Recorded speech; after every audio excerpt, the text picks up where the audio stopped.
Kita lanjutkan materi pembahasannya. Pada kesempatan kali ini kita akan membahas tentang pembuatan tabulasi pada skala penelitian rasio. Nah, penelitian skala rasio ini biasanya dipakai pada penelitian-penelitian di konsentrasi manajemen keuangan maupun akuntansi, yang akuntansi pakai data sekunder dan manajemen keuangan juga biasanya pakai data sekunder. Nah, sebagaimana yang telah kita jelaskan sebelumnya bahwa data rasio itu berbeda dari data interval, di mana kalau data interval tidak memiliki nilai 0 yang mutlak, sedangkan data rasio itu memiliki nilai yang mutlak. Maksudnya apa nilai 0 yang mutlak itu? Maksudnya contohnya misalnya kayak berat badan gitu. Nah, berat badan itu pada skala 0 atau pada nilai 0 itu artinya dia tidak memiliki berat badan atau 0 ya gitu. Nah, saya ambil contoh lagi misalnya pada nilai currency atau nilai mata uang gitu. Pada saat nilai mata uang itu 0 artinya dia memang tidak memiliki nilai atau 0, benar-benar mutlak 0 gitu. Nah, data rasio ini bisa kita mulai analisisnya dengan membuat tabulasi data penelitian gitu. Saya contohkan di sini misalnya saya sudah membuat tabulasi ini dari asset growth, return on equity, sama price to book value. Ini misalnya contohnya kalau di manajemen keuangan berarti pengaruh pertumbuhan perusahaan dari asetnya gitu dan profitabilitas terhadap nilai perusahaan. Nilai di manajemen keuangan kita cuma bicara proksi-proksi dari sebuah variabel. Misalnya pertumbuhan perusahaan kita proksikan dengan growth gitu, aset growth. Lalu misalnya profitabilitas kita proksikan dengan return on equity, bisa return on equity, return on asset, dan lain sebagainya gitu. Begitupun dengan nilai perusahaan yang bisa kita proksikan dengan harga sahamnya, dengan book value-nya, atau dengan saya pakai di sini price to book value atau perbandingan antara price harga dengan book value-nya gitu. Nah, yang perlu diperhatikan dalam pembuatan tabulasi data rasio adalah kesamaan skala perhitungannya. Misalnya kalau dalam skala desimal berarti semuanya dibuat dalam skala desimal. Kalau dibuat dalam skala persen berarti semuanya dibuat dalam skala persen gitu. Jadi jangan ada yang satu desimal, yang satu dalam persen gitu. Misalnya contohnya kalau desimalnya 0,25 itu artinya 25%. Kalau desimalnya 0,72 itu artinya 72% gitu. Jadi harus konsisten kalau pakai skala desimal-desimal, kalau pakai persen-persen gitu. Jangan digabung gitu. Nah, ini misalnya saya buat ini sebenarnya semuanya dalam persen. Jadi misalnya aset growth-nya 5,01%, ROE-nya atau return on equity-nya 19,57%, begitupun dengan price to book value-nya atau PBV yang nilainya sebesar 158%. Kalau menjadikan desimal berarti aset growth-nya adalah 0,05, sedangkan ROE-nya adalah 0,1957 dan PBV-nya adalah 1,58. Jadi yang penting yang harus kalian ingat adalah harus konsisten dalam penulisan tabulasinya gitu. Nah, gimana cara memperolehnya? Ada dua cara dalam memperoleh data sekunder pada laporan keuangan perusahaan misalnya gitu. Untuk perusahaan-perusahaan yang go public, gampangnya kita bisa mendapatkan di data laporan keuangan perusahaan melalui perusahaan tersebut maupun bisa kita peroleh dari Bursa Efek Indonesia. Cuman ada kelebihan dan kekurangannya.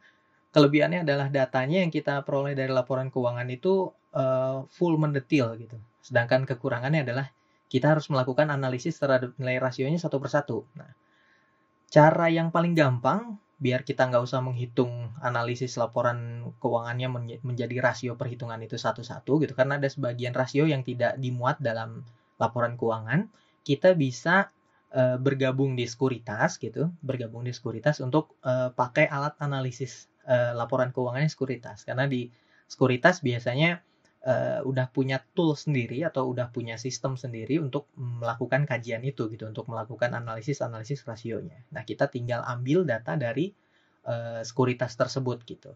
Nah, untuk gimana cara gabung ke sekuritasnya, kalian bisa nulis pertanyaannya di komen YouTube ya. Kita diskusi sama-sama gimana caranya untuk lebih mudah memperoleh perhitungan rasio-rasio keuangan. Jadi kalian nggak usah ngitung satu-satu, tapi tinggal masukin datanya terus langsung dianalisis jadi sebuah penelitian gitu. Itu cara yang lebih mudah gitu. Nah, ini saya contohkan datanya itu sudah saya buat tabulasi berdasarkan bulan, jadi ini satu perusahaan, anggap aja ini perusahaan fiktif, perusahaan X gitu sebagai contoh perhitungan aja. Nah, ini saya buat tabulasinya dari tahun 2017 sampai 2021 ya, di bulan Maret ini. Misalnya ini saya breakdown per bulan. Jadi tiap bulan ada asset growth-nya, ada return on equity-nya, sama ada price to book value-nya gitu. Nah, ini kita buatkan tabulasinya dulu gitu. Caranya gimana? Misalnya saya bikin satu sheet baru gitu.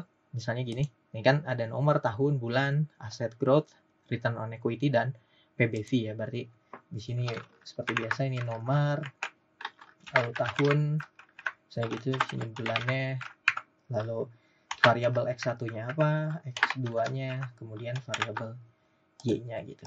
Nah, ini bisa.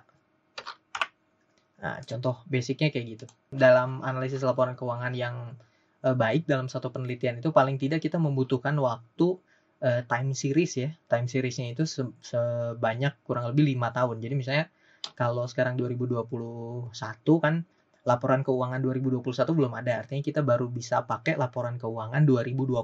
Jadi kita mundur 5 tahun ke belakang berarti laporan keuangan 2016 misalnya gitu.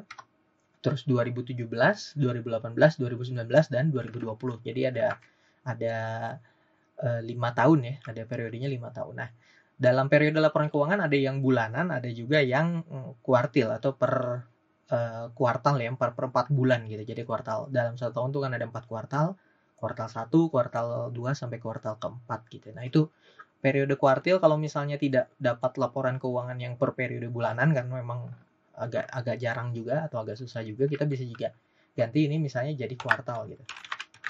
Nah, kuartal. Misalnya 2016 kuartal 1, kuartal 2, kuartal 3 dan kuartal 4 gitu.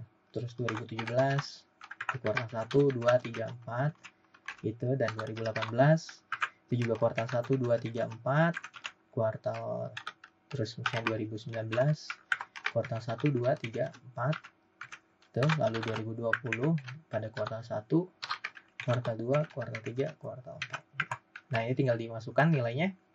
Lalu kita buat di sini yang ini cukup 2 aja ya. Kita merge ini rata-ratanya berapa gitu. Oke.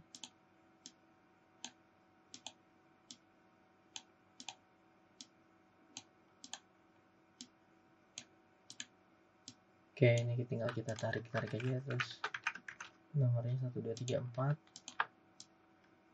Oke. Nah, dalam 5 tahun itu artinya kita punya sekitar 20 data ya. Nah, nanti data laporan keuangan tadi tergantung variabel-variabel atau proksi dari variabel tersebut apa yang mau kalian pakai dalam penelitian kalian gitu. Misalnya kalau kebijakan dividen gitu misalnya diwakili atau diproksikan oleh dividen payout ratio misalnya gitu, atau kebijakan hutang misalnya kebijakan struktur modal diwakili sama debt to equity ratio dan lain sebagainya gitu. Itu yang bisa kalian masukkan di sini. Jadi yang dimasukkan pengganti dari X1, X2 dan Y ini langsung ke rasio-rasionya gitu. Nah, ada lagi satu hal yang paling penting, misalnya kalau yang X1 dan X2 dalam rasio perbandingan gitu, misalnya debt to equity ratio, dari dia perbandingan ya, total debt dibandingkan total equity-nya gitu.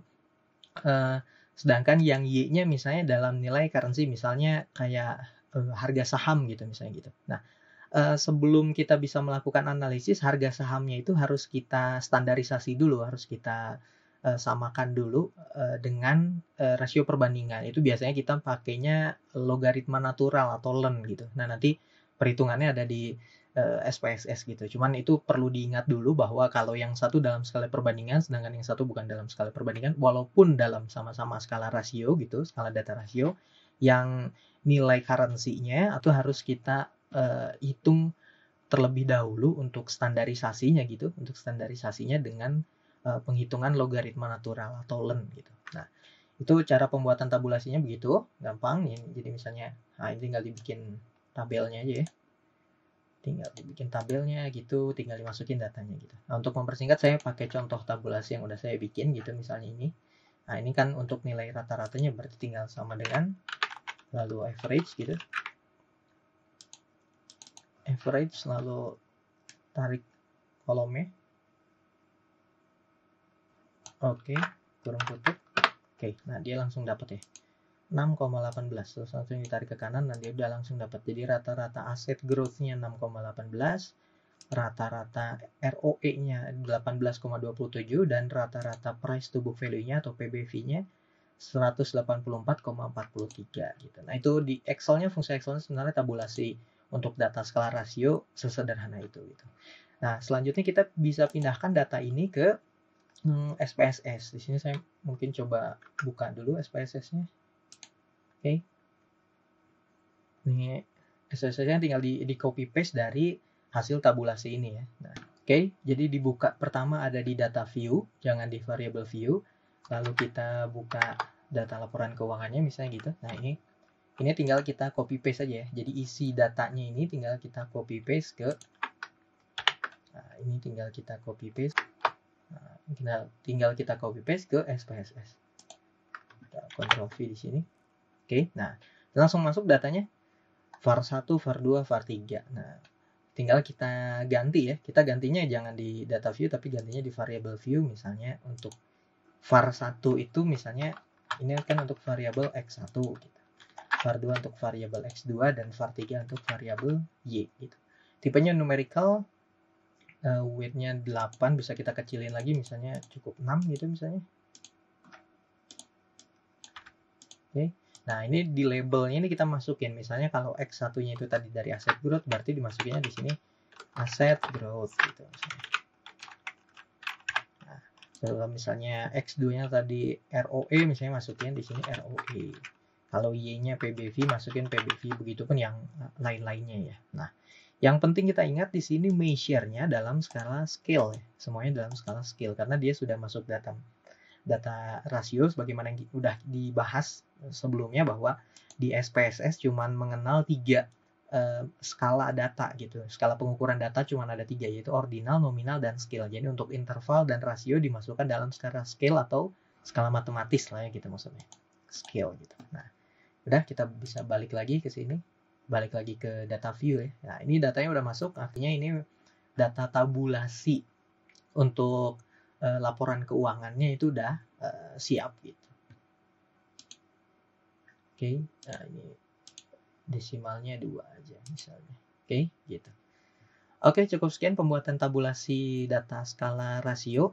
Sampai jumpa di pertemuan berikutnya untuk analisis data skala rasio.